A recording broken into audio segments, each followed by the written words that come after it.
వేట విరామం అనంతరం మత్స్యకారులు మళ్లీ సముద్రంలోకి అడుగుపెట్టేందుకు సిద్ధమవుతున్న తరుణంలో గంగమ్మ తల్లికి ప్రత్యేక పూజలు నిర్వహిస్తూ కాకినాడలో ఆధ్యాత్మిక సందడి నెలకొంది.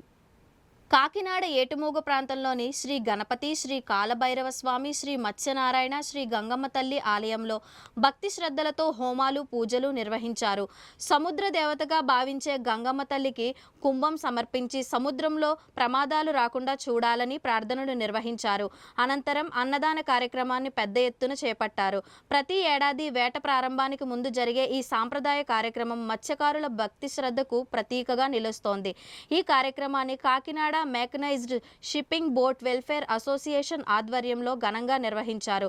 ముఖ్య అతిథిగా హాజరైన కాకినాడ సిటీ ఎమ్మెల్యే వనమాడి కొండబాబు మాట్లాడుతూ మత్స్యకారులు కొలిచే గంగమ్మ తల్లికి ఆశీస్సులతోనే రాష్ట్రంలో కొత్త ప్రభుత్వం ఏర్పడింది. ముఖ్యమంత్రి చంద్రబాబు నాయకత్వంలో మత్స్యకారుల అభివృద్ధికి అన్ని విధాల ప్రయత్నాలు జరుగుతున్నాయని తెలిపారు.